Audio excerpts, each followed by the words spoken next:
12만 여주 시민 여러분 안녕하십니까? 여주시의원 이상숙입니다. 오늘은 시민 여러분들과 우리나라의 사회복지와 채무를 같이 고민하고자 대한민국 사회복지와 채무 우리의 몫이다라는 주제로 자유발언을 하고자 합니다. 대한민국은 세계적으로 경제력이 강한 나라 중 하나이며 높은 기술력과 생산력, 전 세계에서 인정받는 기업들을 보유하고 있습니다. 그러나 코로나19 팬데믹으로 인한 경제적 충격과 함께 국내의 경제적인 불황 상황이 지속되고 있습니다. 2020년 한국의 GDP는 전년도 대비 1% 증가했으나 코로나19 영향으로 취업자 수가 감소하면서 일자리 부족 문제가 심각해졌습니다. 또한 일부 산업 분야에서는 수요 감소로 인한 생산량 감소와 수출 대폭 감소 등의 어려움이 발생했습니다. 대한민국 정부의 채무 규모는 매우 크며 국내에서 발행한 채권을 합산하면 현재 약 1,800조 원 수준입니다. 이 중 국내 채권은 약 1,100조 원이고 국외 채권은 약 700조 원입니다. 대한민국 정부의 채무 규모는 국내 총 생산량 GDP의 약 50%에 해당합니다. 코로나와 취약계층 지원 등으로 해마다 100조 원 빚이 늘어나면서 1,000조 원의 빚을 지고 있으며 IMF와 국제신용평가사들도 우려를 표하고 있습니다. 이제 중앙정부는 초중고수가 줄어드는데 늘어나는 교육지방교부금을 국가 재정에서 지원하던 대학 교육에 활용하고 공무원 정원 억제와 일자리 사업도 줄여 재정 지출과 부채 관리에 엄격한 목표를 정하고 법에도 반영하기로 했습니다. 국민에게 가장 잘 보일 수 있도록 포장력이 강력한 제도는 당연 사회복지일 것입니다. 국가를 운영하는 정부 기관에게 복지는 국민의 지지를 받을 수 있는 당근일 수 있습니다. 우리는 한때 잘 나가던 국가들이 국가부도를 맞았다는 소식을 뉴스를 통해 접하곤 합니다.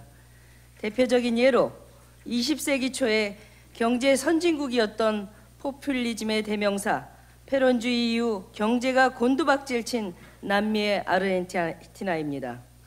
후안 페론 대통령 집권 후 유권자들의 표를 얻기 위해서 복지 지출을 대폭 늘렸고 국가 예산의 19%를 생활보조금 등에 쓰는 등 퍼주기 정책이 일상화되면서 재정이 바닥나고 살인적인 인플레이션 와중에도 잘못된 정책으로 2001년 1천억 달러의 규모의 빚 때문에 국가부도를 선언했으며 국제금융시장의 복귀에 실패하고 2014년 2차 디폴트를 맞이하게 됩니다.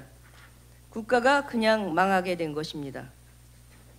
또 다른 남미의 베네수엘라는 우리가 부러워할 만한 세계 최고 원유 보유국으로 국제 유가 상승으로 큰 돈을 벌어 표심을 얻기 위해 빈곤층에 대한 무상으로 의료, 교육, 주거주택 제공을 집중적으로 퍼부었는데 국가가 번 돈으로 빈곤층에 쓴다는 것은 좋은 일로 보일 수 있겠지만 GDP 대비 13%이던 사회적 지출 비용이 40%로 늘어나면서 포퓰리즘 정권이라는 비판을 받게 되었습니다. 오로지 석유 사업만 발전시켰고 석유가 팔리지 않으면 망할 수밖에 없는 경제 구조를 만들었던 것입니다. 유럽에는 지중해에 위치한 그리스 로마 신화의 국가인 그리스가 있습니다.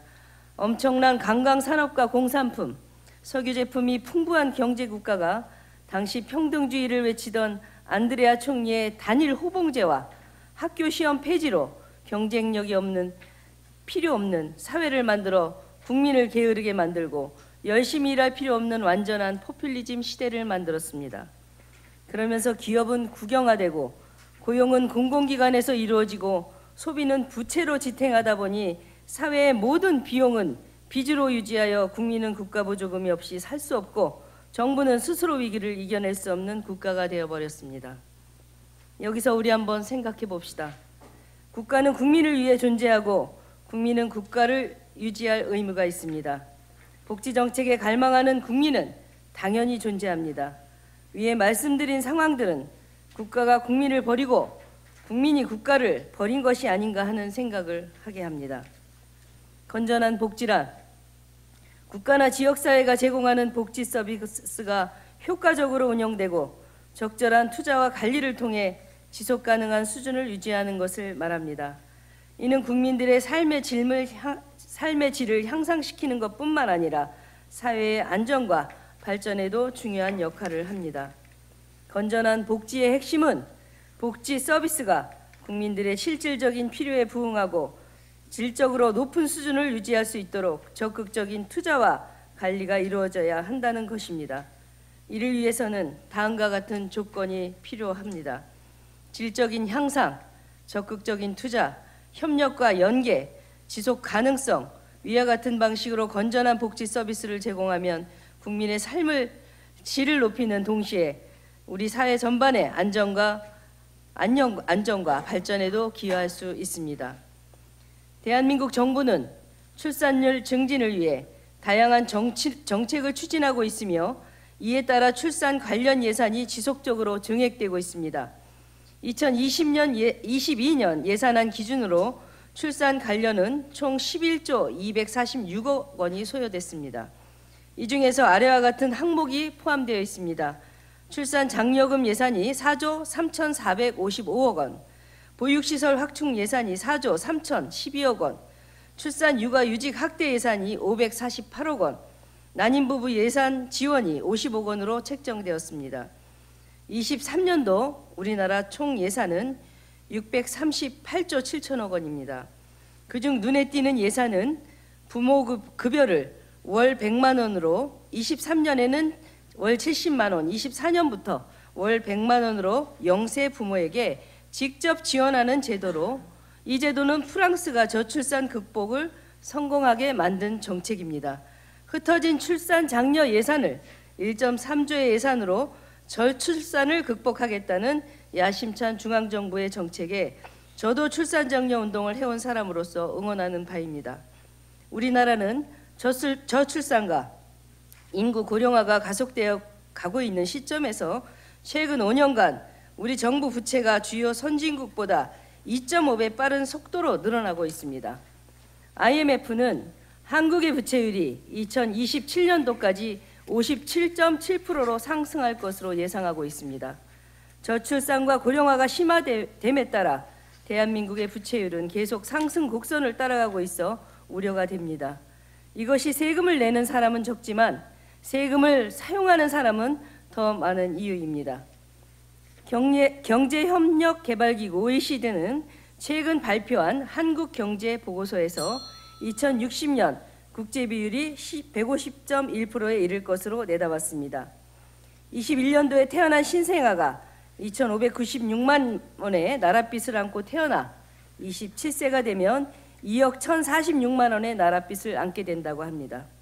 IMF는 한국 GDP 대비 국가 채무 증가 속도 35개 선진국 중 1위이며 고령화도 미래 세대 부담을 늘리는 요인이라고 합니다.